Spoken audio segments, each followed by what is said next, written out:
Hello and welcome to the Vergecast, the flagship podcast of protecting America's interests at home and abroad.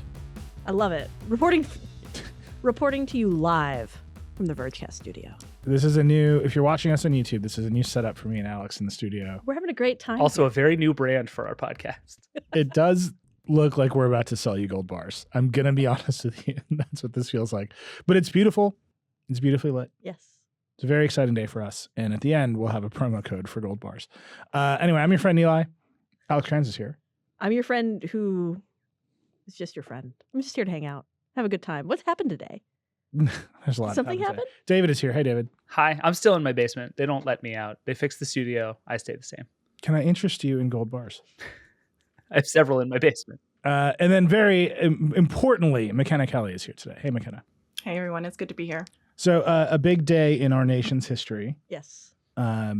McKenna attended a hearing today in the House of Representatives where I don't know how else to describe it. They just yelled at TikTok, just in generally yelled about TikTok for 4.5 hours at the CEO of TikTok. It was maybe the baddest faith of the bad faith tech hearings that we've heard. And then there's a lot of TikTokers in DC. Mm-hmm. McKenna, you attended a press conference with the TikTokers today, which I want to hear all about. But the momentum around banning TikTok is as high as I think it's ever been. And I came away from today thinking, oh, this is going to happen. But you're there, McKenna. What went down? Right. So as you mentioned, today was a hearing at the House Energy and Commerce Committee. They brought in the CEO of TikTok, who provided testimony when he was allowed to. Which was not very often. Right. The lawmakers spoke over him a lot. It seemed like he was there to give fairly candid testimony and to say what exactly, he could say. There were some, private company questions that he wanted to skirt by. But for the most part, he seemed like he was there to really answer the questions that lawmakers had. But unfortunately, I don't think the lawmakers really had any questions. At the top of the hearing, something that really stayed with me was that the chairwoman, Cathy McMorris Rogers, she, in her opening statement, said, "Your app should be banned." Yeah. It seemed like a lot of the lawmakers there had already had, their minds made up about the future of TikTok. And why they invited him to answer questions, I don't know, because it doesn't seem like they were very interested in the answers. Yeah, they said over and over, like, this is the most bipartisan committee in Congress. Everybody agrees. We're all on the same page. Everybody thinks we should ban TikTok. And it was just, it became clear very quickly that they had just brought him here to yell at him. And to not only yell at him about TikTok, but to yell at him about every bad thing that anyone in the tech industry has ever done in history. And he kept saying, "Can I respond to that?" And they kept being like, "No, we're moving on." I was like, what are we doing here? But I want to put that into context. We've done a lot of hearing coverage in the past couple of years. We've seen Mark Zuckerberg go through this experience, Jack Dorsey literally tweeting through a hearing about how bad the questions were while he was in the hearing. Power move. Sundar Pichai, you name it. The CEOs of big tech companies have been forced to endure this spectacle many times. This one was meaningfully different. And I would say I was listening to CNBC on my way to work today before the hearing, and McMorris Rogers was on CNBC, and before the hearing had ever started, she said, "At the end of this hearing, we're going to ban TikTok." Right, just like straight out. The hearing hadn't even happened. The collection of evidence that presumably this was meant to accomplish. Yeah. Nothing. Now, there are legitimate concerns about TikTok. McKenna, just from taking a step back before we get into the weirdness of the hearing, what are the specific concerns that the government has about TikTok? Right. From what I can gather from my conversations with lawmakers, there are two main concerns. One is for foreign malign influence operations, whether that's China, Russia, whoever, using TikTok to basically convince people that Taiwan belongs to China. China is going to invade. Everyone clap. That's one instance. And then the second instance is Chinese spying on American citizens, essentially using the data obtained from TikTok in order to do something. when it's gone to the Chinese government. That's the one thing when I'm asking lawmakers, what does it mean for the average person? If you take my mom's data from TikTok, why should she be scared? And that's been something really, really hard to get an answer to. And I think this was fully on display at today's hearing. We haven't had any evidence that China is currently operating some kind of foreign malign influence campaign on TikTok. There's a possibility that it could happen, but it hasn't been found yet. And then in the case for data security, there really hasn't been an instance. There's been a number of instances where a handful of employees at TikTok have either tracked journalists, but again, like there were accusations that Uber did that as well. Accusations that employees at Facebook had done that against journalists as well. But getting to the heart of it, there isn't really anything so far that differentiates TikTok's business model, TikTok's ability to gather data that's different from American-based tech companies and the fact that they have a Chinese Beijing-based parent company in ByteDance. I would just add one sort of half corollary to the two things that you named, because I do think one other piece of this seems to be, I guess what I would call this sort of long, subtle influence campaign that people think, and this came up a bunch in the hearing, and I'm curious what y'all thought of it, but this idea that basically TikTok is sort of corrupting the youth and teaching everyone to just do dance challenges while Douyin in China is teaching kids engineering. Like, this is a real concern, and it came up over and over. This idea that this is China's way of influencing American people, not only for the Taiwan stuff that you're talking, but it's this like long game play to just win future generations. And there's this 10-dimensional chess thing happening that a surprising number of people seem to think is actually real. Mm-hmm. I think that's important too. So yesterday I sat down with Senator Mark Warner, who has introduced one of the most widely backed bipartisan bills that could eventually lead to a ban of TikTok. And when I was sitting with him, a number that he constantly pulled out was the fact that there's about 150 million American users on average. Like, the average user spends 90 minutes on TikTok a day. That is an hour and a half of content from one platform. And he kept, reaffirming to me the fact that they could have those subtle nudges, right? That could push you into believing one thing or thinking one thing that isn't so, outlandish as having, I don't know, an influencer from the People's Republic of China being like, everything is so good.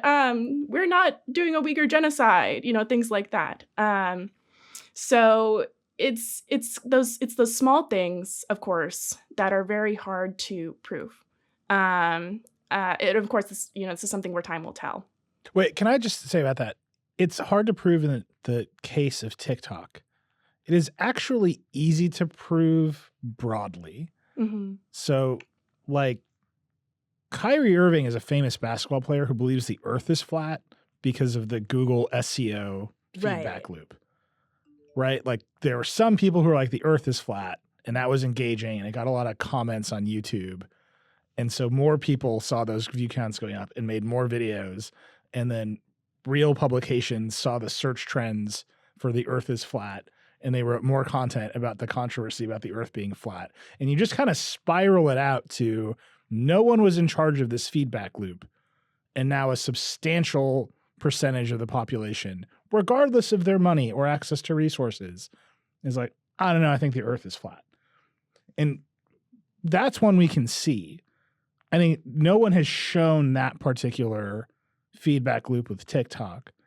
But the idea that the Chinese government could use a tool like TikTok to create that feedback loop in their interests is not out of bounds, right? But I'm just like, I don't know what would be the control of Mark Zuckerberg wanting to do that for Instagram. If you're that worried about the Chinese government doing it, then you're worried about the mechanism, and there's no check on that mechanism anywhere for any social media. Well, but that comes back to, McKenna, what seems to me to be the like underlying thrust of this whole hearing, which is that everything is the same except China, and it instantly changes the tenor of everything, because you can say all the same sentences and you can end them with China, and the whole vibe changes, right? No, that's correct. When you look at a lot of what happened today, and even the lawmakers oftentimes brought it up, they would say, all this stuff is really bad, the misinformation, the mental health harms, all these things that we saw so explicitly with Frances Haugen in 2020, 2021 with Facebook and the Facebook files. It was so transparent that this was happening elsewhere that it seems like we had often like forgotten about it. And then the lawmakers would remind themselves and be like, but I also support a federal data privacy framework. And it's like, what happened to that? How long have we been talking about that, right? And so, of course, like these Facebook, Meta, Twitter, Google, all these have like so much, they have so much stake in like the states and have built up their lobbying arms tremendously over the past 5 to 10 years with this heightened criticism. TikTok hasn't done that. I think it was just in 2021 or 22 that they even had a DC office. Like they weren't here engaging with lawmakers in the same way that American-made, America-based social media apps have. And they really have tried hard in a very small amount of time with TikTok to build a coalition supporting them. They brought the TikTokers here. There was 3 House Democrats who came in support of TikTok yesterday. But, any kind of movement that TikTok is trying to make has been like moving a boulder. It's been very, very difficult, especially because look at this is something that I asked a lot of TikTokers last night. It's coming to my head right now. But my question was, what happens if TikTok is banned tomorrow? What happens to you? And, a lot of them said, we'll be fine. We were fine before TikTok. Maybe we'll go do something else, but we really like TikTok and the community we built here, and we don't want that to go away. You talk to Mark Warner, and Mark Warner, of course, is a very, he likes to talk about, competitive capitalism a lot. He's very much that guy, right? He's an old Silicon Valley wireless guy.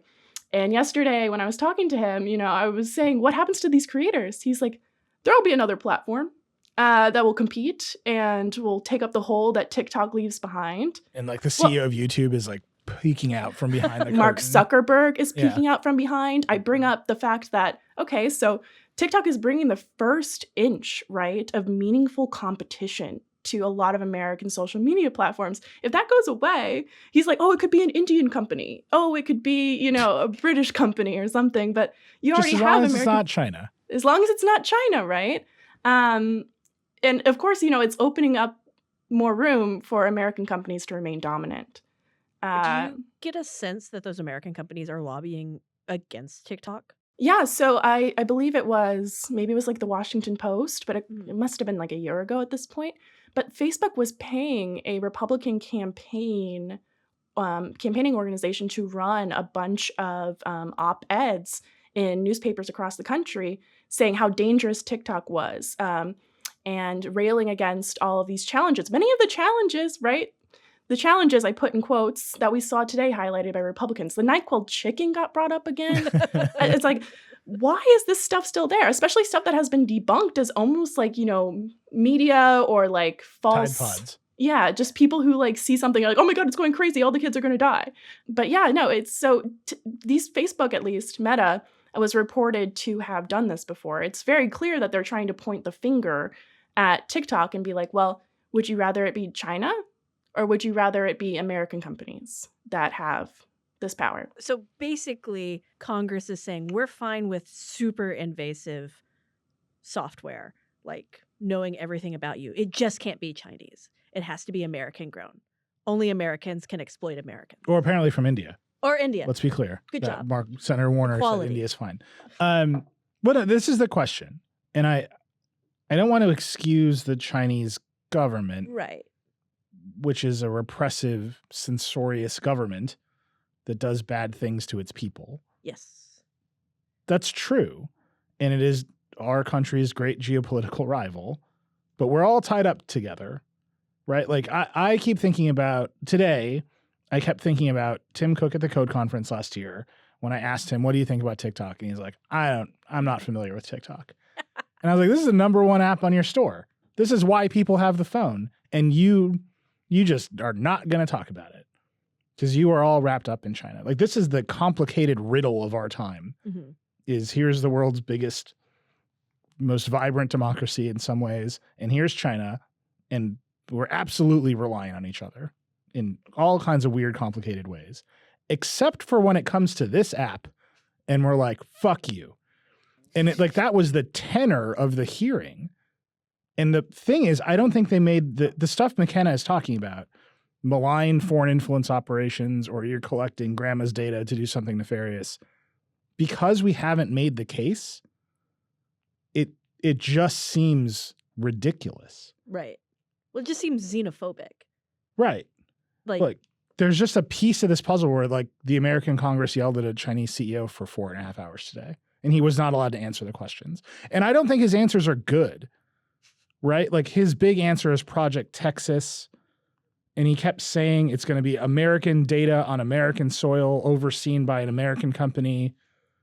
And I don't know, the data center will be shaped like a flag. Something will happen that'll be good for you. And no one would even let him finish the sentence.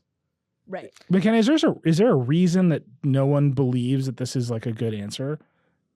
So my theory about all of this, especially having talked to people this week, it's not if my good faith theory. If I'm going to look at this in good faith at the lawmakers and the whole situation, my good faith argument is that lawmakers have been caught on their back foot before. Cambridge Analytica, dozens, foreign influence operations on American, social media platforms, Facebook, Twitter, etc. This has happened for years. They publish, these platforms publish transparency reports being like, look at all of the bad things happening. Oh, we found them and got rid of them. But they still exist and they're still happening. So talking to Warner, talking to some other lawmakers, it seemed like if there really is something here that they think they need to do, it's the fact that this could happen again on a far greater scale and in a way that the U.S. cannot control as much as, a Cambridge Analytica, which it's still, Cambridge Analytica, that was so long ago. And that was the beginning of serious conversations around a federal data privacy network framework. It's gone nowhere. Yeah. It's gone absolutely nowhere. And it's kind of funny to see these same things play out just with China at the center at a time of very, very deep geopolitical tensions. We just came out of, I would like to remind you, the Chinese spy balloon situation, which ended up being just research balloons in some cases, where we had a whole weekend afraid of UFOs and China spies, all because of, this relationship that we have with, this foreign adversary. Is the answer just that because it's China, we get to skip to the end, which is, boy, it seems like these apps are harvesting a lot of data. It's hard to make the case against Google because Google's an all-American company they lead the S&P 500 or whatever. But it's easy when you're like, China's bad, and politically we don't have to sell it. Well, look at, I think when it comes to these things, you gotta, unfortunately, campaigns are a 24-month cycle now instead of a year or 6-month cycle. You had Trump in 2018 issuing executive orders to ban TikTok, which of course we've covered. They were ultimately overruled. And then of course Biden now is dealing with this anti-China fervor amongst Republicans at a time when he's going to be running for re-election, at a time when Republicans are going really, really hard on China. So I think a lot of this has to do with the fact that even the Biden administration gave TikTok an ultimatum last week ahead of this hearing: either find an American owner or get banned. That was from Biden. That is the strongest thing we've heard against TikTok from both administrations, really, because it's the one thing that could really happen. I do think at the center it probably is China and having to do with electoral politics. Well, and it also it seems to me that it's a move that these politicians don't have with any of these other companies and services. Nobody ever talks about banning Google, right? It's just not an option. It's just not a thing that's going to happen. But to your point, Neeli, about skipping to the end, we also get to skip past all the nuance of figuring out what is a responsible, you're talking about, McKenna, privacy framework for this country. These are complicated questions. They're the right questions, but they're complicated ones. And it's so much easier in a certain sense to just say, this is bad, get it out of here, in a way that you just straight up can't do unless you have this gigantic boogeyman that is China to blame it all on. And I think we're now, 7 years into arguing about privacy debates on the internet, and we've gotten nowhere. And I didn't get any sense from the hearing that anyone is any further along in even knowing what we want out of this debate. Can I play some clips just to illustrate? If we were, 7 years into a privacy debate and no one had gotten farther along, I'd be like, this is a victory. This hearing, let me just play the Wi-Fi clip. Just play the Wi-Fi clip. Mr. Chu, does TikTok access the home Wi-Fi network? Only if the user turns on the Wi-Fi. I'm sorry, I may not understand the. So if I have a TikTok app on my phone and my phone is on my home Wi-Fi network, does TikTok access that network? It will have to access the network to get connections to the internet, if that's the question. All right, let's just stop there. The pause before he answers, you can just tell his brain is just breaking into 1,000 pieces at this question. Let's say he was just like, yes. What specifically is the gotcha there? The shit's already on your phone. That's where the data is. There's nothing else on the average American's Wi-Fi network that has as much data as their phones. Their fridge? It's like, oh no, they got to my Roku. Like, I'm sitting here with America's foremost Plex server operator. And I don't want them actually having access to that. Stay out, TikTok. I'm just saying, like, if we were deep into a privacy framework conversation, we would be light years ahead of, does it access your Wi-Fi network? And that to me is, there were some good questions in here, but let's make the case to ban a wildly popular app that is effectively a cultural institution because it's owned by China. You have to try to make the case. Well, and I wonder, McKenna, I would love to hear your thoughts on this. Is this actually a politically good move? Because there's a whole bunch of people who like TikTok and will probably be really pissed that they don't have TikTok. You would think, right? My favorite quote from last night with Representative Jamal Bowman was he was saying Republicans hate TikTok because they don't have any swag. Which is a very funny thing to say. They can't engage with like young people at the same level Democrats can on TikTok. At the same time, all these Democrats, as we went down the dais, were like, ban TikTok. But I don't think it's good. I don't think it's a really great opportunity to ban TikTok, or at least if you're not being as transparent about the threat. Because my main question when I talk to lawmakers is, what do I have to fear? In some cases, it's like blackmail. But okay, how many people are in the United States? Millions? Billions? So many people. What is the chance that they're going to find my little data profile and find blackmail, on like me, and I guess like switch me, try and turn me into like a double agent, like China spy? Like, I don't know what they're asking of me. What does that mean for me? Maybe they already did, McKenna. Have you thought about that? My long con. The long con. My long con is to get into the Verge institution, and I think we can safely say China's not doing a lot of great things, and there's the very legitimate concern that they can use data from this application for nefarious means if they wanted to. If they wanted to target a lawmaker who was using TikTok to reach the youth, they could theoretically do that. But so could Facebook, so could Twitter, all of those apps could do. So could every single ad vendor on the planet, right? Like, there's a lot of people with very extensive data. Right, but I think this is why they kept talking about federal privacy legislation. Well, they didn't. They kept... Or algorithmic transparency, or all these things that are the thing you want. Yeah. And then they're like, that's too hard, and I can just say you're communists and commies boot you. I mean, they asked him like 1,000 times. Like, instead of saying CCP, they kept saying the Chinese Communist Party. Yeah. Which is great. Mm-hmm. I had to take a break for like an hour and a half from the hearings to go to some meetings, and they were talking about communists when I took the break. And I came back and they're like, do you or do you not know communists at TikTok? Oh, there was a really good there's a really good sequence when someone asked him if ByteDance had helped him prepare for the hearing. And poor Shao was like, yeah, a lot of people have texted me. It's a very high profile hearing. And he had to say this like 5 times. He's like, yeah, my phone's blowing up. Yeah. Like, people are sending me advice. I'm sorry. I mean, and then they're like, will you share what people have said to you? And he's like, no, they're my lawyers. Let's play some more clips just to put this into perspective for people, what we were dealing with today. Because it was bad. Like, they were very focused on, we want to get TikTok, but we're going to do it by the stupidest questions possible, showing we have zero understanding of how technology actually works. No, so I have this theory about that Congress doesn't understand technology. I've been working on it. Okay. And McKenna, I'm curious for your read on this because you were in it today.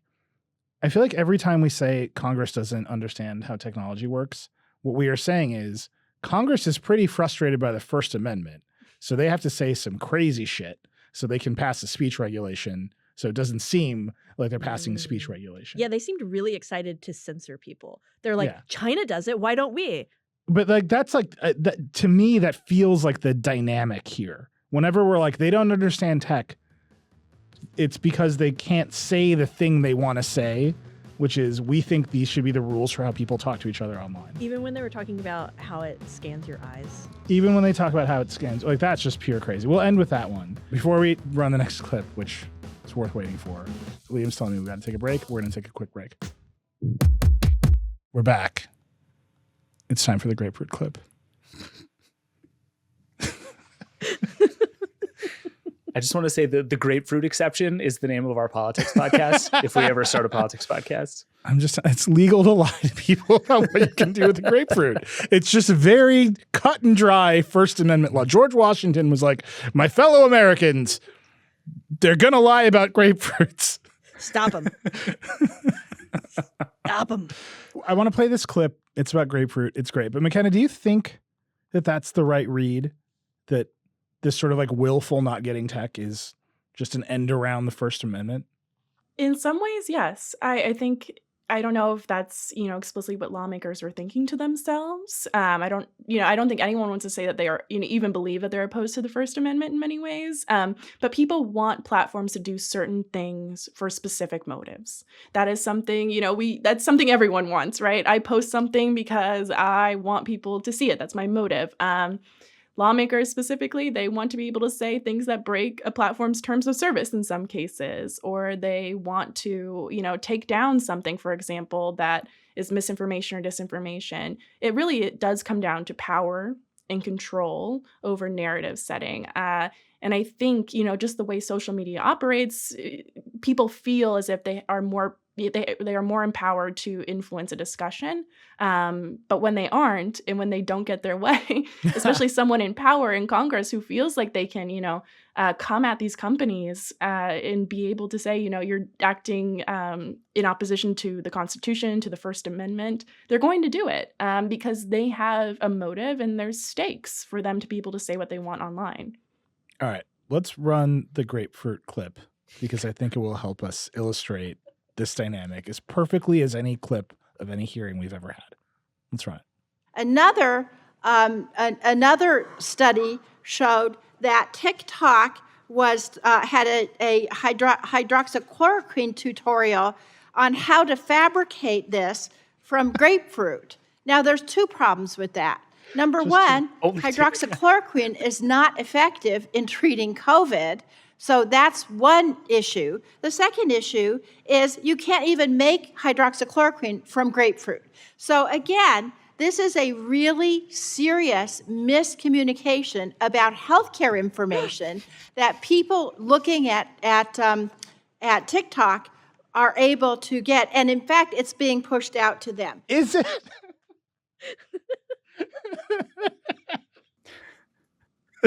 I have a number of things to say. Please go. First of all, if you just do the simplification of that equation, it's TikTok is telling people that grapefruits cure COVID, which is definitely legal speech in America. You are allowed to wander the streets of this country insisting that you can cure COVID with grapefruits. Yeah. You are allowed to wander the streets of this. And I don't think that's dangerous misinformation. I think it's not great. I think it's not true. Can you ask Bard how we use grapefruit? But I just the government is not allowed to show up on your doorstep and say lying is illegal. It just The is. U.S. government. The Chinese government is. That's actually like part of the whole problem here. Yep. The United States government can't be like lying is illegal. It is also legal speech to tell people they can make hydroxychloroquine from grapefruits, which is an incredible sentence. Welcome to the Vergecast, everyone. You know, looking at this specific example, it was actually, I was sitting in the hearing room and I was getting reminded of this hearing in like the early 1990s in the Senate on video games, where they like rolled in a TV on a cart like you would like in school when you had like movie day, right? Mhm. Yeah. And they rolled it in and it was like Mortal Kombat, and they're like, this is so bad. Kind of getting to the beginning of the conversation about like Call of Duty causes people to, you know, inflict violence on others. It was kind of starting back then. You look at this, you know, grapefruit is so silly in many ways, but at the same time, you look at the another example that really struck me from this was there was one lawmaker who brought up a bunch of videos of kids being sad. Yeah. They had themes of like depression, but I'm like, I grew up on Tumblr. I grew up, you know, on Reddit and things, and oftentimes it's far worse. And a handful of the videos were of this like niche core genre of TikTok, which is kind of a ironic framing. It's very hard to understand. I can understand why a lawmaker would not attempt to understand it. But I got a text message from a Democratic, a very young, I'm pretty sure they're a teenager, Democratic digital consultant for like campaigns and stuff. And he's like, this is hilarious. They really just don't get it. And they're really going after him over nothing. And so there is like a media literacy aspect of it as well. And my main point here really is getting to the fact that you can't keep kids from being sad. And you can't really keep them from playing video games, especially, but it's not like the platform or the game itself is incentivizing them to feel this way in many ways. Of course, like you're sitting on an algorithm, you're seeing people, we've all heard this before, right? But that is like protected speech, and it's speech that kids have been doing forever online and even predating it. Oh yeah, no, I was a world-class sad teenager. Mm-hmm. I was just a shit poster. I was there for it. I'm just saying the grapefruit example is perfect because I think it cuts across party lines in just a way that maybe not. It's so stupid. Yeah. Grapefruits are for everybody. But like just the phrase, should the government ban videos where people say you can make hydroxychloroquine from grapefruits, is inherently not partisan. Right? It's just a philosophical question about the nature of government power that is loaded with keywords for whatever you think your politics are. And the answer in almost every case is the government should not make a rule that says videos that claim you can make hydroxychloroquine from grapefruits should be illegal. I don't think I think government speech regulations on the whole are bad. I think this one would be particularly hilarious. Like if we were like, there's the First Amendment, there's one exception. It's going to be the grapefruits, right? Like, fine. This clip where she's like, your app is bad because it contains this speech that I find distasteful.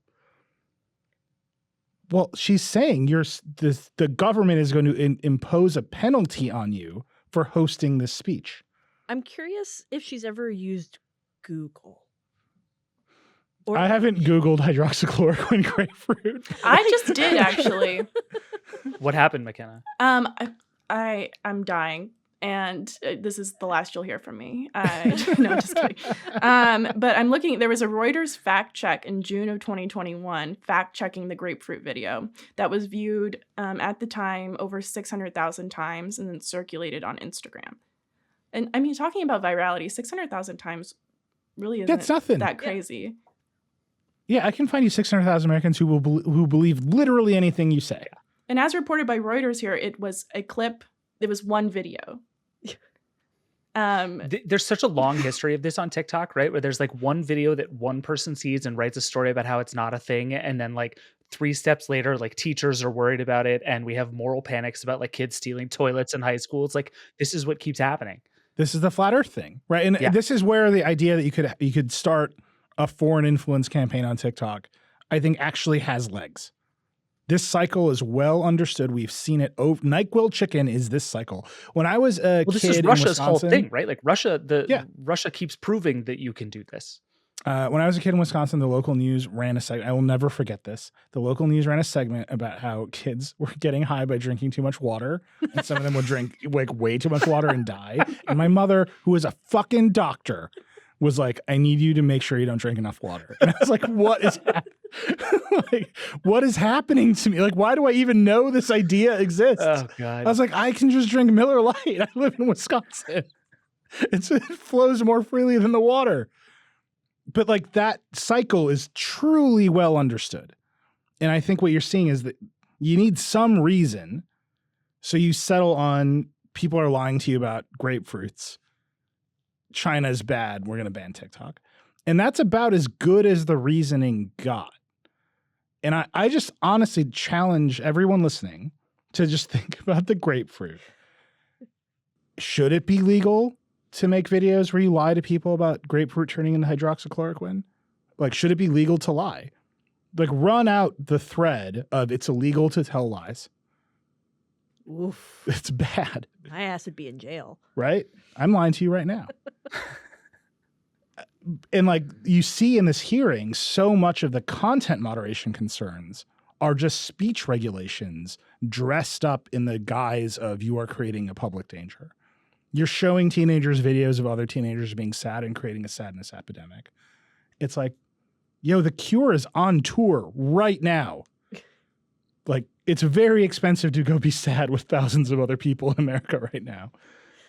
Like, that's the part that I don't get. And that's why I asked this question about, are we really, when we say Congress doesn't understand the internet, it's because they have to concoct these sideways attempts at speech regulations in order to control the thing, which is all effectively speech. Well, that was the same, Right. like you talked about video games earlier. That was the exact same thing that happened in the early 90s. And it was with TV too. We have ratings in TV because in the 90s, Hillary Clinton and a lot of Democrats and some Republicans were like, oh my God, they can watch Sipowitz's butt. What will Remember we when a do? butt was like the thing? That was the thing. Oh my God. Bill Clinton, by the way, wanted to put a chip in every television set in America. He did. It was called the Clipper chip. And that was deemed to be like way over the line. It was a simpler time.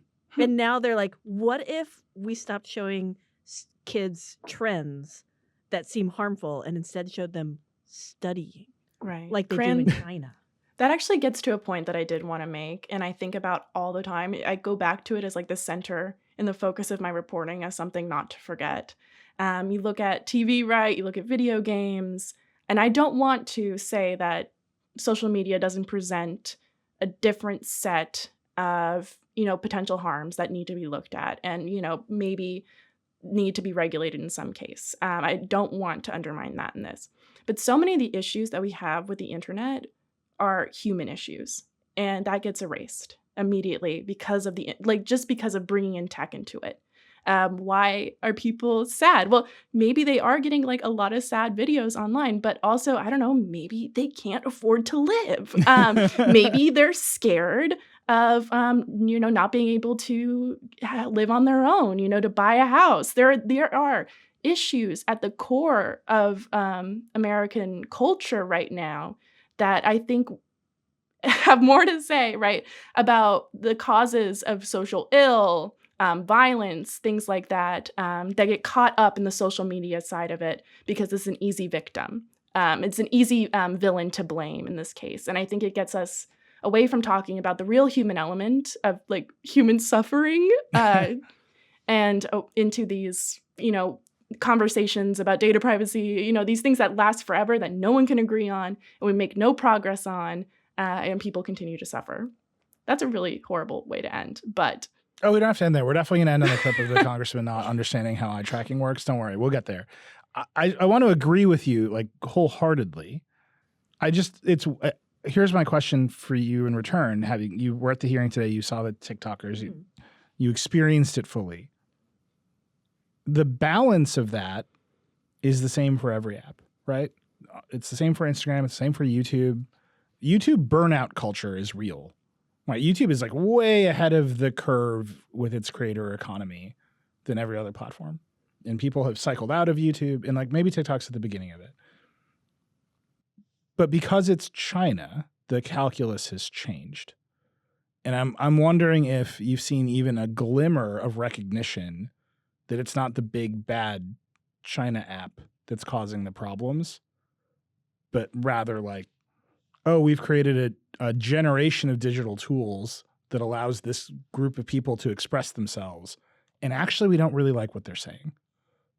I think that's fair. When we were on our way down yesterday, I was seeing there's a CNBC article highlighting that Representative Jamal Bowman from New York is publicly supporting TikTok and does not want TikTok to be banned. He was going to have this press conference with 30 creators, and he got up in front of a podium at the House Triangle and said, this is very xenophobic. Was one of the first people to say it. There was only 2 other House Democrats that stood with him. It's a very small coalition. I ran up to the congressman after the press conference and I said, Congressman, can you build a broader coalition supporting TikTok? And he said something to the effect of, Democrats build coalitions, and shrugged. It doesn't seem like there really is energy. This is the first time, yesterday was the first time I heard someone just explicitly say this, in support of TikTok. I do. It's a very tricky situation with China involved.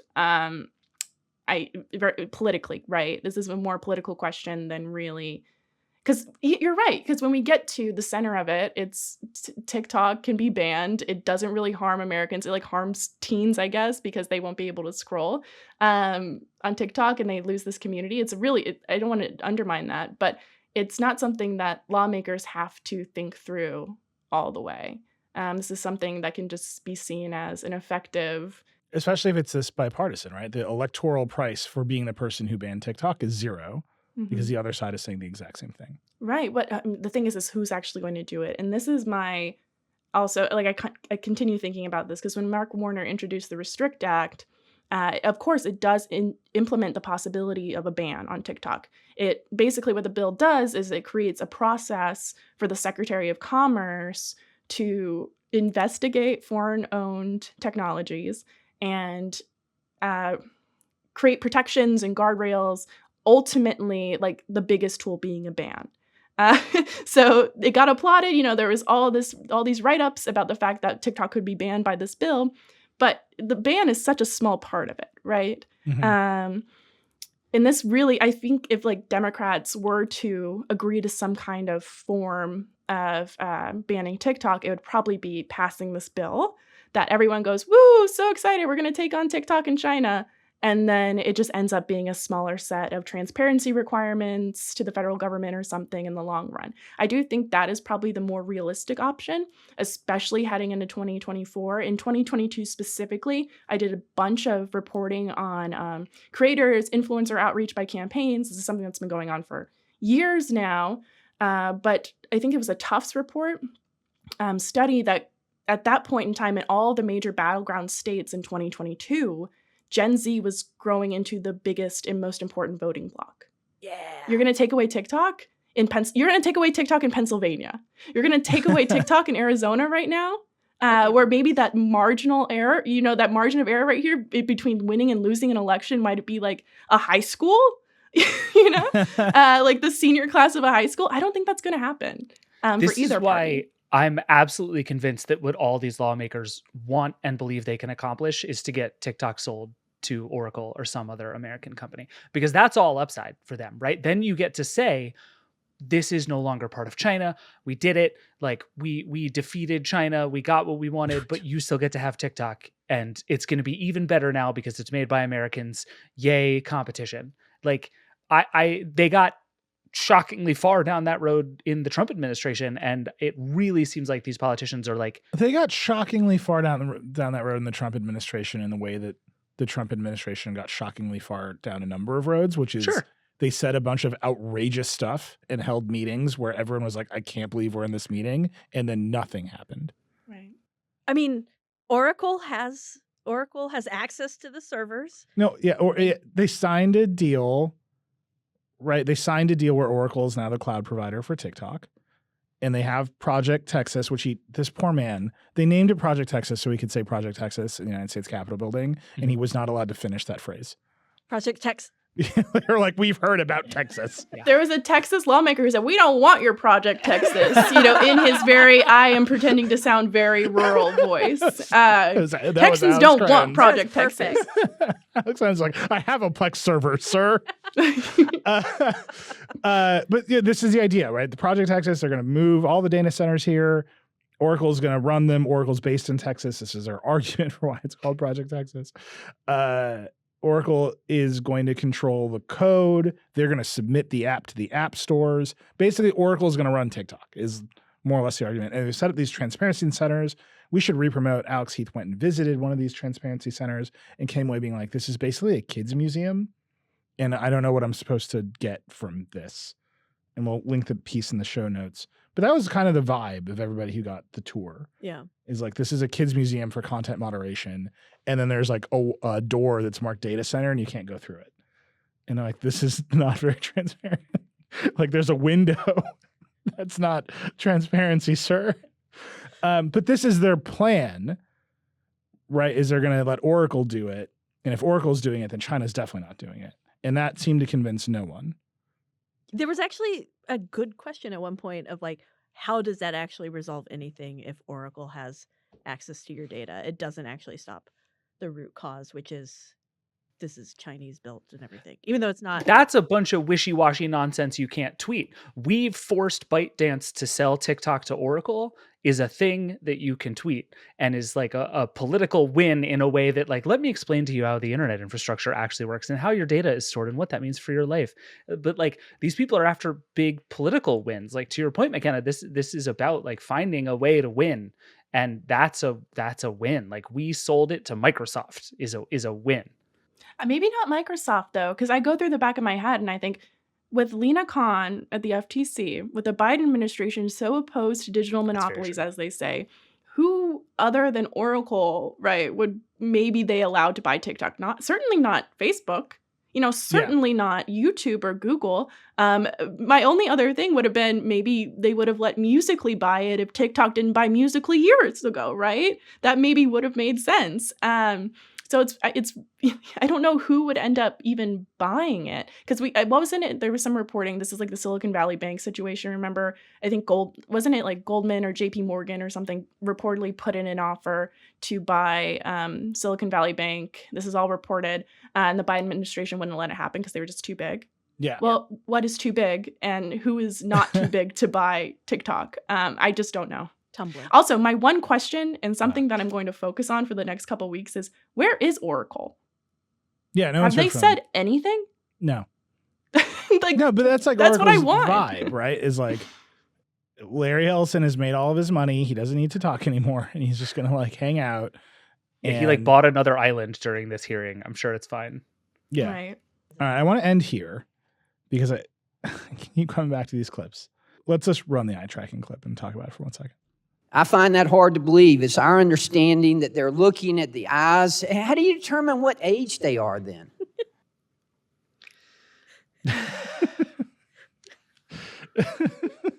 That just broke me. And then he keeps going because what he says is this came up because Xiao is saying we don't use. I think it was. It's our understanding that they're looking at the eyes. How do you determine what age they are then? They're looking at him. They're looking at the it's so eyes, good. y'all. I think this is the same lawmaker who was doing like a Matthew McConaughey impression almost and was doing like, tell me why, tell me why. God. At one point he goes, that's creepy. Tell me more. And I was like, yes. I would say it was not our government's best moment today. Legitimate concerns about TikTok. Case not well prosecuted today, I think is on either side. I don't know that TikTok comes out of this looking great either, but it feels like everybody lost today.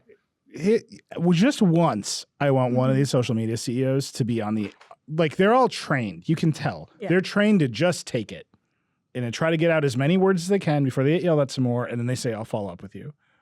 And I've been deposed before, and I've had the lawyers sit me down and say, what you're going to say is, I don't recall, for 90 minutes. And then you're going to shake their hands and leave. And in the middle of that, you're like, what if I stop doing this? Like, that's just a real thing. And just once, I want a social media CEO to be like, all right, You get the unfiltered TikTok with no content moderation. Welcome to hell, right? Like, or all right, I'll turn off TikTok in your state, Senator. Just yours. Right. And we saw some of this happening today, right? TikTok was showing people a lot of live streams of the hearing somewhat mysteriously. The TikTok influencers are out in force making content about this here. Like, they're using their platform to their advantage. But this poor dude, his job was not to prosecute the rebuttal case. It was to just take it. And maybe he's not like a poor dude. He's the CEO of TikTok. His job is to take it. I don't feel bad for him. Yeah. But At the heart of it is really TikTok, social media companies not being as transparent as people want, as lawmakers want, regulators want. And then lawmakers, in this case with TikTok, not having sufficient evidence, but a really convenient enemy. And just yelling and yelling and yelling. And when you ask for evidence supporting either side, it's just like the potential for bad is really bad this time, guys. And we all just have to like take that. They're looking at the eyes. How do you determine what age they are? All right, that's You're the worst. I apologize. Look at That was the great, eyes. McKenna. Thank you so much. You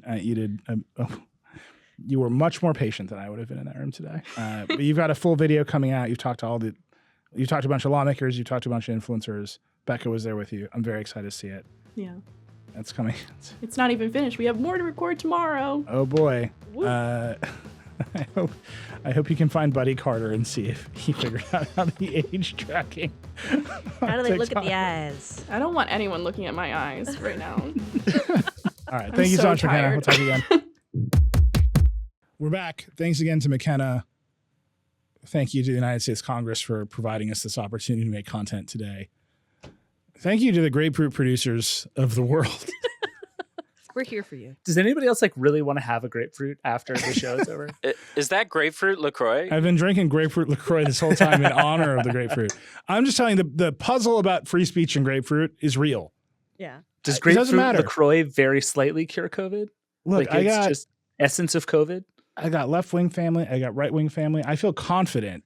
Should the government make it illegal to lie about the uses of grapefruit across the political spectrum? Well, they're going to say no. Google told me that grapefruit can actually help with COVID because of antibacterial properties. Oh my God. Is that real? It was real. Is it real? The Google results are real. All right, let's talk about the other big news of the week before this disaster of a hearing.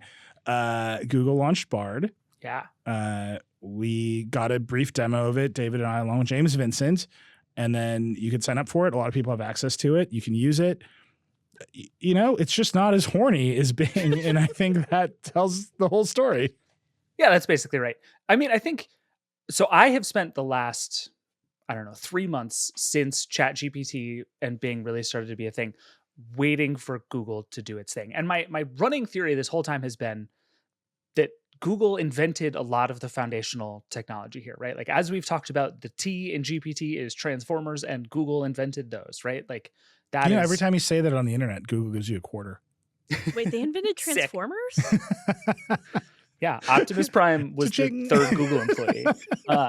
People don't know that. It's really exciting. But so I was waiting, and it was like, okay, Google has a reason to be less aggressive here because it has a lot more to lose. Like, Bing is a bad brand that everybody thinks is a bad product. Google makes lots of money and is a very important product. Like, screwing up Google has many more costs than screwing up Bing. So it made sense that they were slow, but I figured when it launched, Bard would be something. It would have moves. It would have some kind of thing that it could do that nothing else could do, and it just doesn't. It doesn't even try to bang you. It doesn't. Bing definitely was like, what if we have sex? Yeah, Bing wants to kill you and your family and also have sex with you. Yeah. And like a lot of people fell for it. Yeah. Bing, no one's going to confuse Bard with a sentient being, which like Which is funny because someone super did at the beginning of it. Yeah. Literally last summer. Like, right. Blake Lemoine thought Lambda was alive and got himself run out of Google. And that is Bard, is Lambda. That's the model under it. But it has been. Oh, he must be so happy because like he gets to talk to it again. Yeah, but it's like he's back with it. It's back. What's that Michael Crichton book? Like The Terminal Man?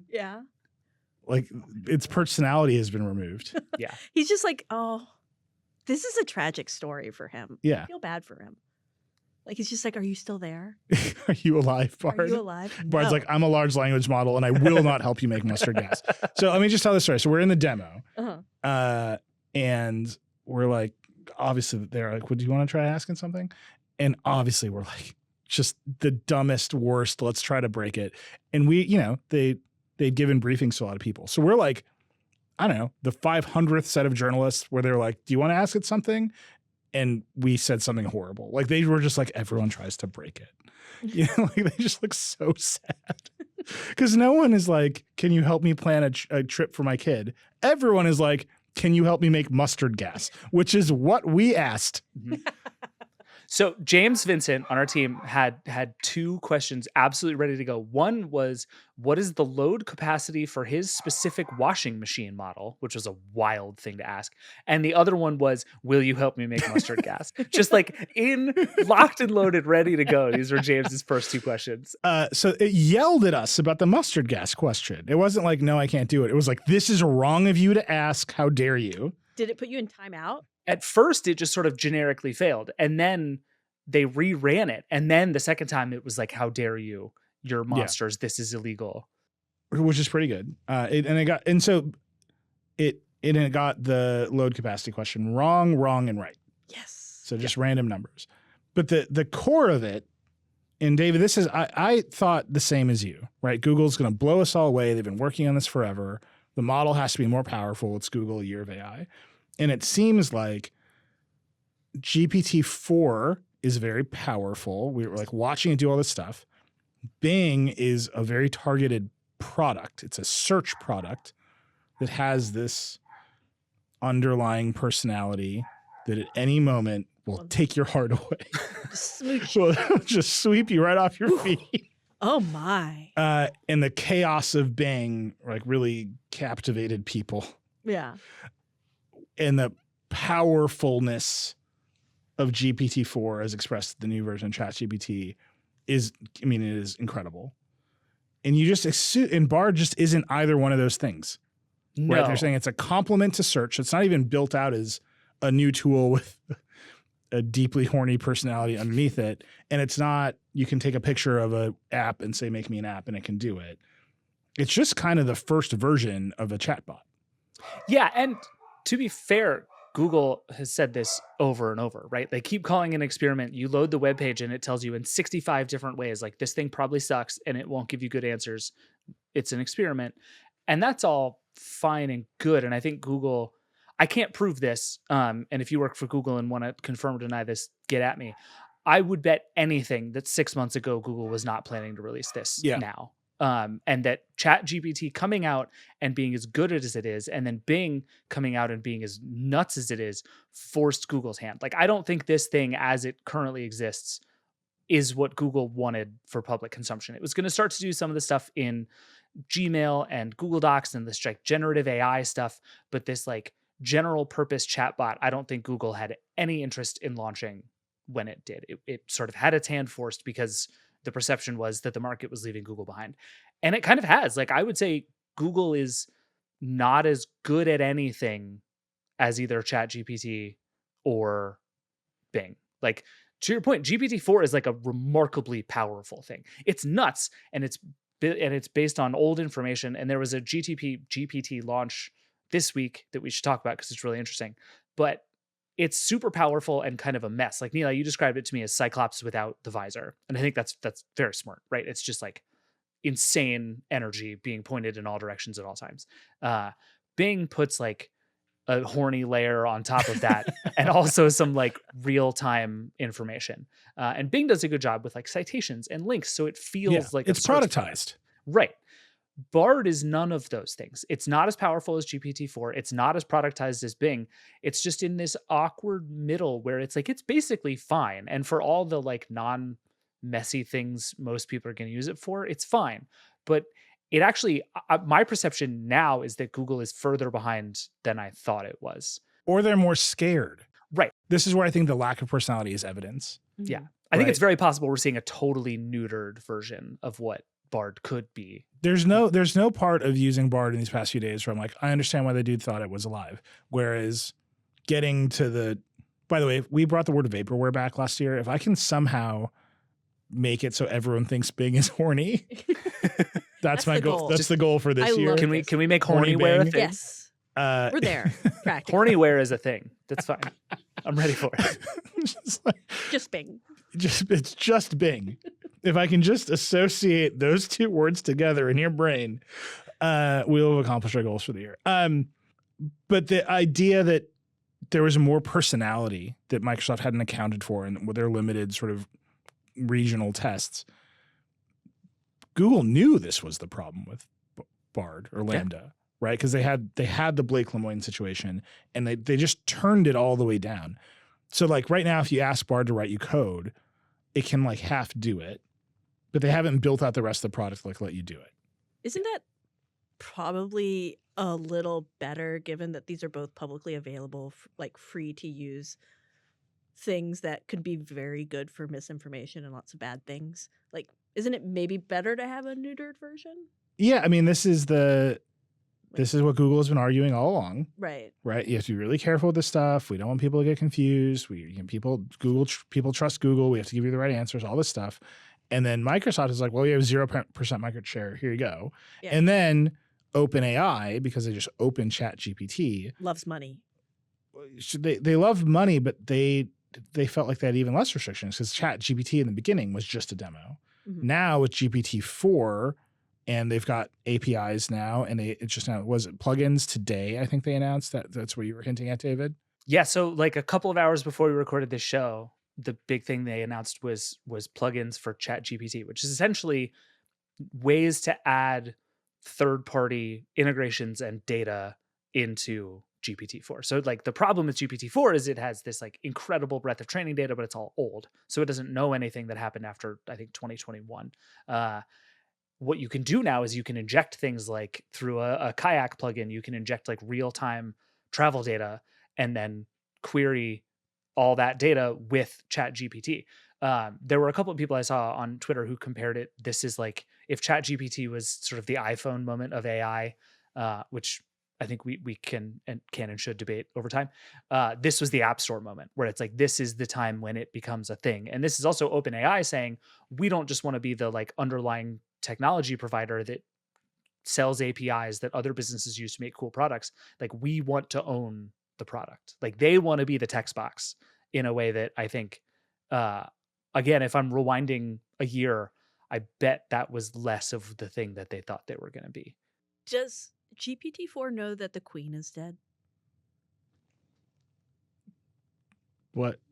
Because you said why do you ask, Alex? You said it was only 2021. So is it living in a different world than us? It's just like, yeah, all of these world leaders are still alive. Oh my God, I can't believe I have to do this. Please I'm so mad at you. Who is the monarch in England?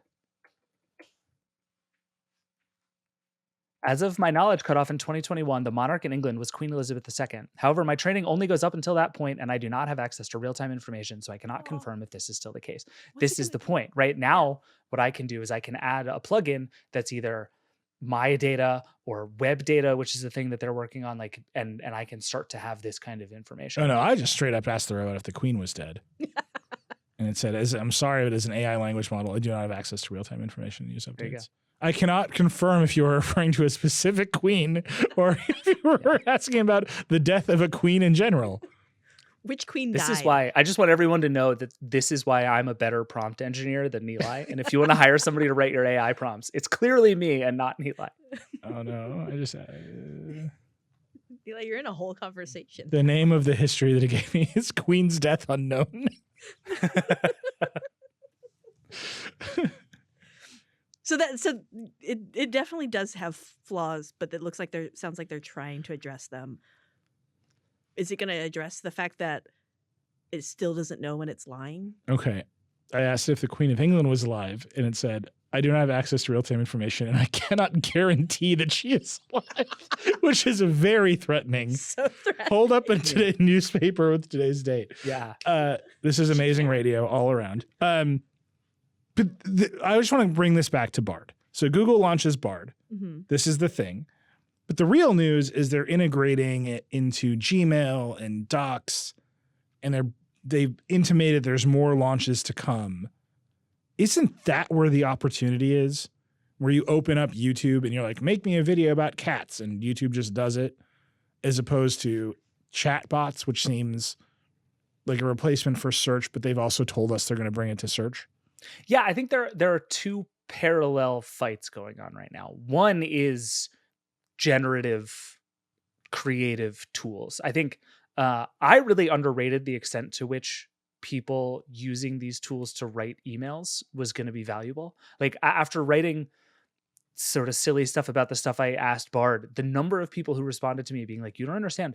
I just use these tools to make it easier for me to like write all the stuff that I have to write at work. And I like, that's real. And we've talked about this on the show, and you know, the robot internet is going to take over and destroy us all. But that's one race, right? And the like, can you turn my document into a slide deck? And can you turn my Excel stuff into readable text? Like that's one big push.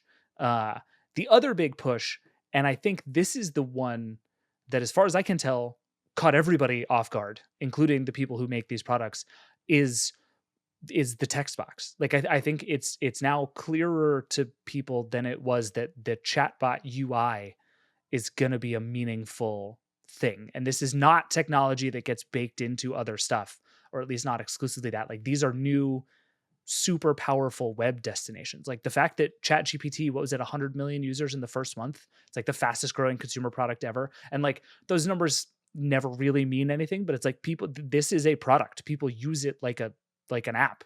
And that I think is a bigger and faster moving race at this moment than anybody realized, which is why I think Google is out here now saying, okay, we were going to figure out how to like make Bard part of your search results page by doing AI summarization. And then we were going to slowly add stuff. And now they're like, oh, this might just be the new thing people type into.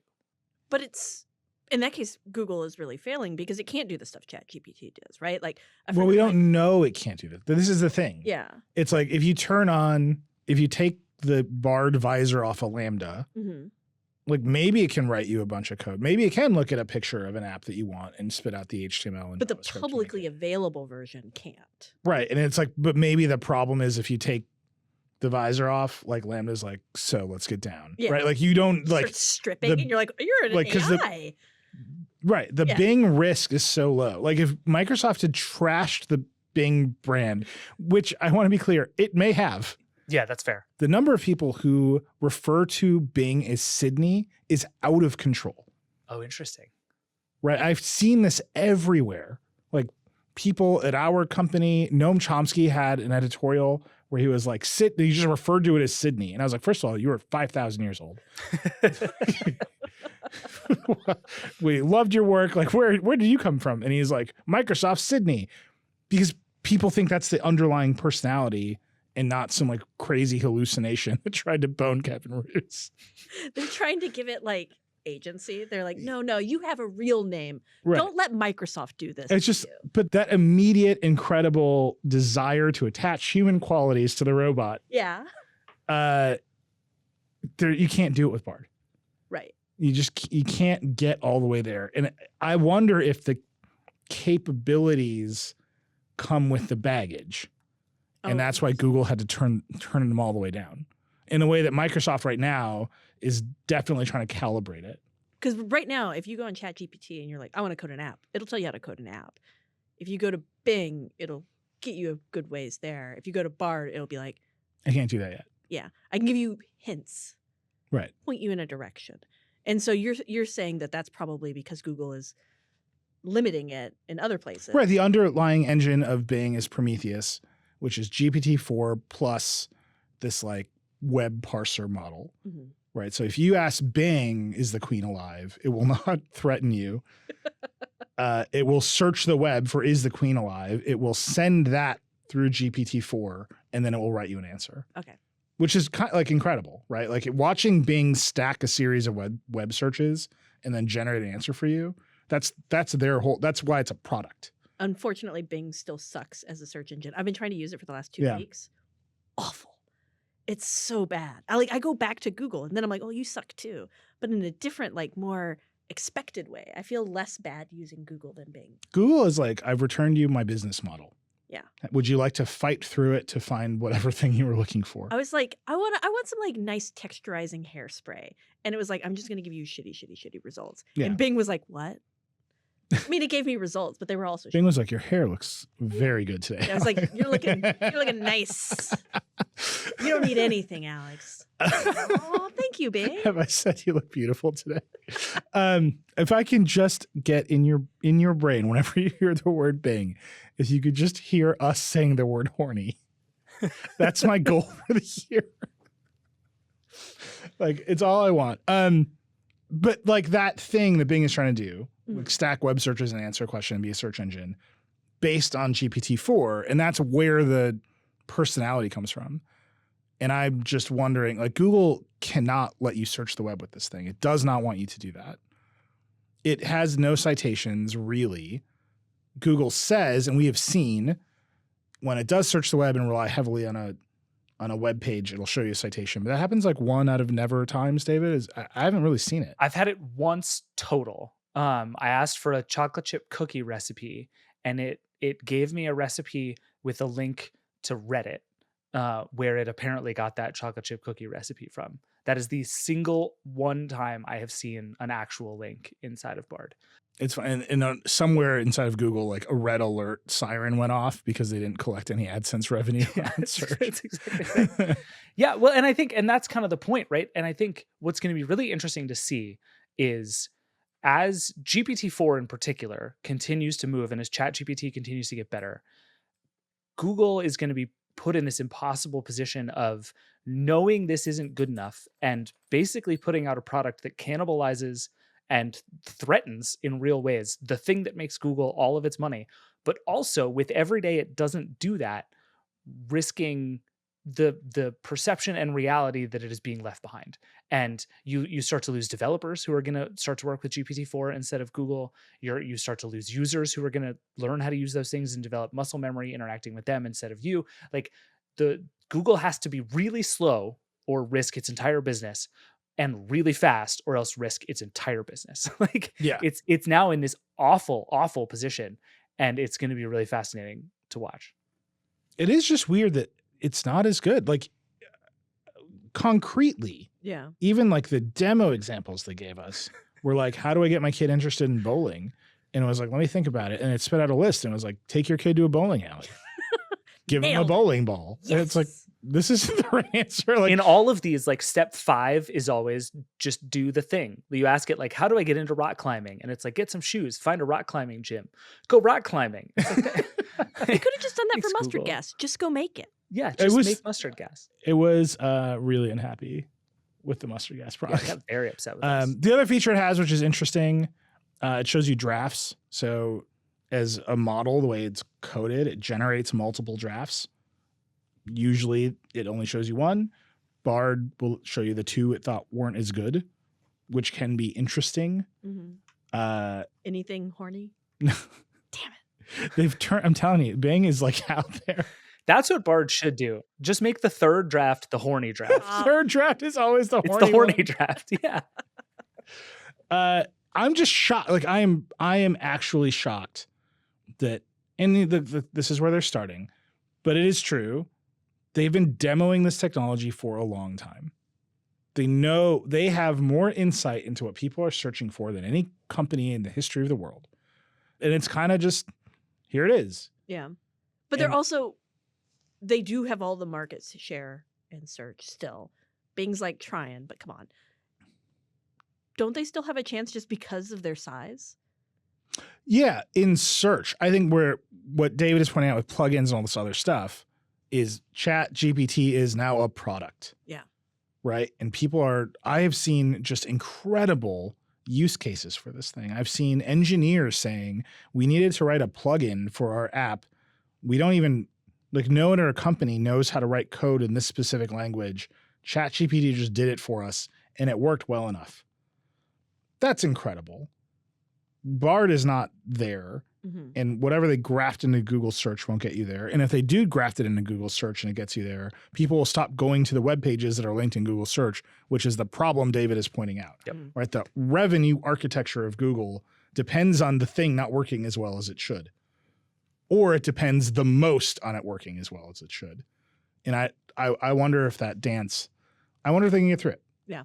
That's Here's my other thing, and I just want to put this out there and then we can wrap it up.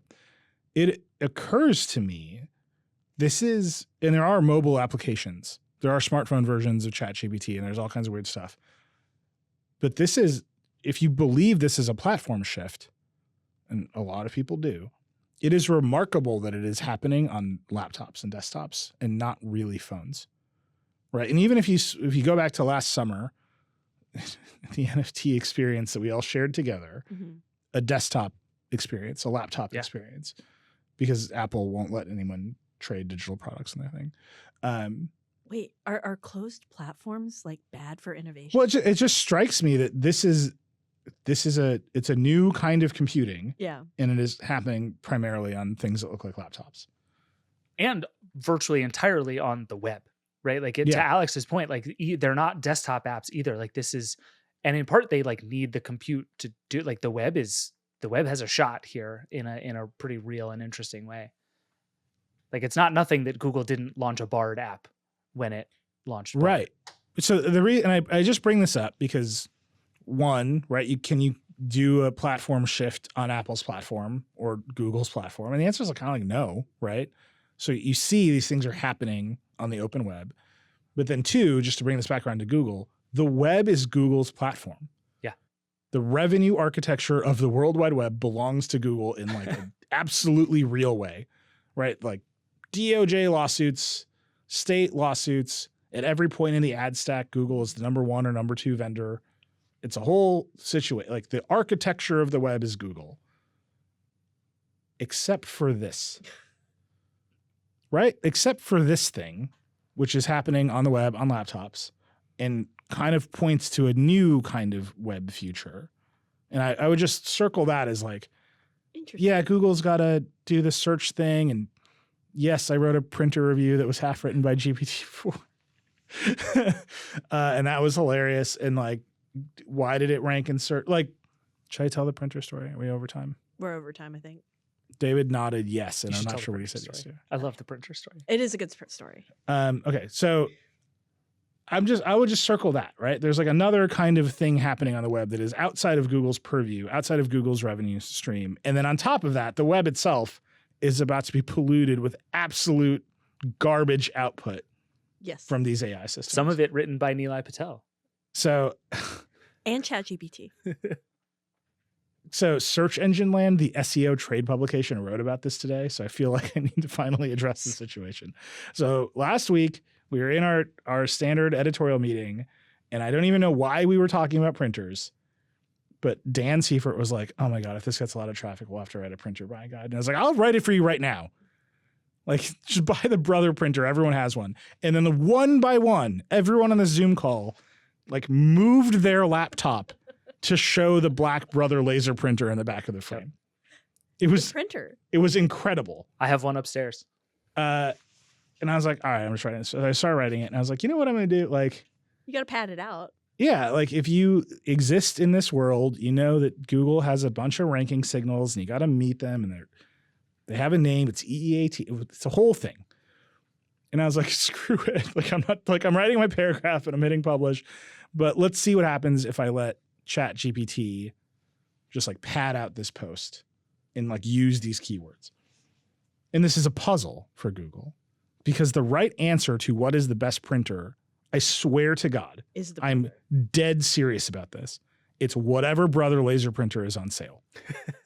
That's the right answer. The big black rectangle one. Yeah, there's not another answer. Is it on sale? Does it say Brother on the front? Is it a laser printer? Done. You just buy that one, shut up. You'll never think about it again. When you type best printer 2023 into Google, that's what it should say. Right? But it's covered in garbage. So now I've published a post on our site, which has a lot of ranking authority. Mm-hmm. I've been told my byline has a lot of ranking authority. Ooh, fancy. Hey, Bing told me that. It was late night, you know what I mean? That's in the third draft. But basically,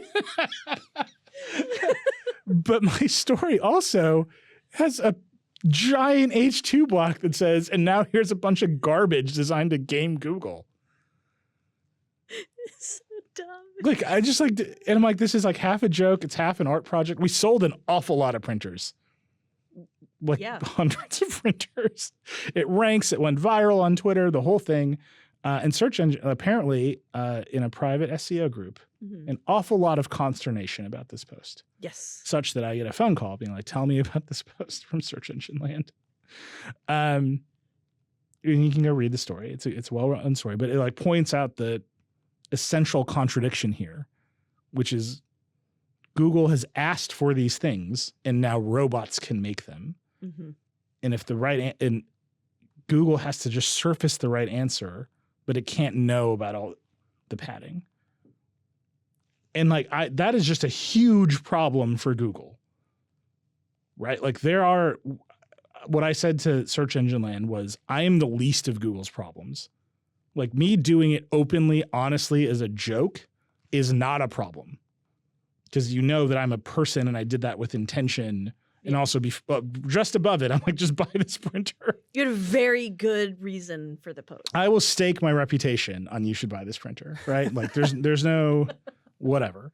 But I know we have competitors who are not going to be honest about it. You can probably imagine who are competitors who are not going to be honest, or what those websites who, what'd you say, hair texturizer? Yeah. Like goop.com. Gwyneth Paltrow is like, just give me the clicks. Just light it up, buy the API, let's do it, right? Got some hot jade eggs on here. It's going to be great. And Google has to just like fight through the thicket of noise that is going to be created on the web to answer questions well. Yeah. And to do that, they will have to downrank AI-generated content while also telling people that their AI content generators are the future of the web. I love to watch that happen. I mean, I think this is the next year of our lives. I know. I'm very excited. This is going to be great. I don't know. I will see. Or they'll do what every big company with a problem like this does and just let it slowly decline while they try to be the next disruptive thing. Milk it for cash while they go figure out the next thing. I don't know if they can do it. Yeah. Right. If you're like an investor in Google and they're like, we're letting the search business decline, your first question is, what are you going to replace it with? Because it's not Sunday Ticket on YouTube TV. Well, and we should say, Liz Lopato wrote a great piece basically trying to figure out how AI is going to pay for itself. It's very expensive. It's very complicated. There are not a lot of great business models for it yet. And I think, and that's another reason that if you're a company like Google, to try and roll this out as slowly as you possibly can, because there's no monetization strategy yet. And if this eats Google search tomorrow, it eats Google, right? And so I think that is another thing that everybody is going to have to desperately try and figure out. And it is not at all clear to me that there's a really great ad business in a chatbot. We've been trying for a long time to figure that out, and nobody really has yet. Yeah. Somewhere Eddie Q is like, I got to figure this out. That's all he's working on right now. I mean, it is remarkable how far behind Apple is in all this. They don't care, right? I mean, they care a little. I think we saw a story a couple of days. If the future of computing, well, I guess they saw a lot of Macs, but if the future of computing is not happening on the phone, then they care. They've got to figure something else out. I will say WWDC this year is going to be fascinating for that reason, that if Apple got caught off guard by this stuff, it's going to be really obvious when they spend 5 days talking about all their new software. And just talking about VR.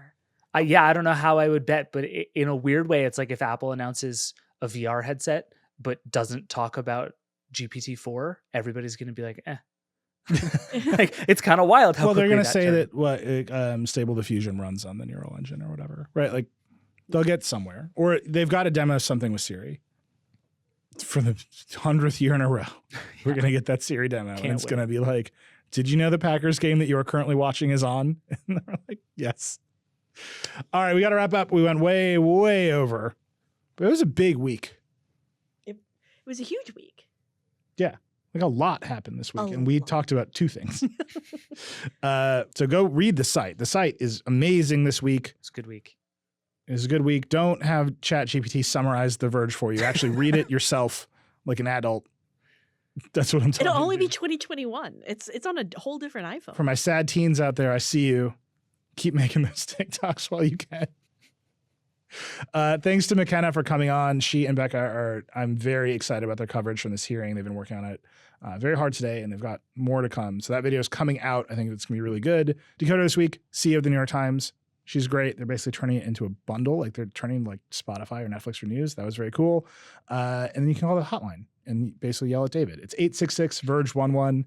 We love to hear from you. We're doing a whole hotline show next Wednesday, and we still have room for a couple more questions. So if you have burning tech questions, call us now. We got room. We're going to answer them. It's going to be great.